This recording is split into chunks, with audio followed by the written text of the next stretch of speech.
आता पाहूया टॉप 9 मोठ्या बातम्या। संतोष देशमुख हत्या प्रकरणी बीड न्यायालयामध्ये आज सुनावणी। वाल्मिक कराडच्या दोषमुक्तीसाठीच्या अर्जावर निर्णय होण्याची शक्यता। आजच्या सुनावणीला उज्ज्वल निकम उपस्थित राहणार नसल्याची माहिती। रत्नागिरीमधल्या खेडमध्ये जगबुडी नदीच्या पुलावरून कार नदीमध्ये कोसळली। भीषण अपघातामध्ये एकाच कुटुंबातील 5 जणांचा मृत्यू। मुंबईहून देवरुखला अंत्यविधीसाठी जात असताना काळाचा घाला।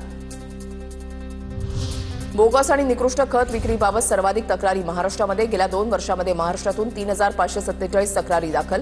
केंद्रीय रसायन आणि खत मंत्रालयाच्या आकडेवारीमधून वास्तव पुढे। राज्यामध्ये आजपासून मुसळधार पावसाचा अंदाज। कोकण, मध्य महाराष्ट्र आणि विदर्भाच्या काही भागात जोरदार सरी कोसळल्याचा अंदाज। किनारपट्टी भागामध्ये जहाज बांधणी कारखाने उभारणार। सरकारकडून कारखान्यांसाठी 15% अनुदान। 40,000 रोजगार निर्मितीचं उद्दिष्ट ठेवलं। देशाच्या साखर उत्पादनामध्ये 58 लाख टनांनी घट। राष्ट्रीय सहकारी साखर कारखाना महासंघाच्या आकडेवारीमधून माहिती। कोळशाच्या आयातीमध्ये 1.7% घट। 2024-25 मध्ये 1.7% घटून 26.35 कोटी टन राहिली। तर 2023-24 मध्ये देशानं 26.82 कोटी टन कोळशाची आयात केली होती। जम्मू काश्मीरच्या शोपियानमध्ये सुरक्षा दलाची छापेमारी। शोपियानमध्ये सुरक्षा दलांकडून 2 जणांना अटक केलेले दोघे दहशतवाद्यांना मदत करत असल्याचा आरोप।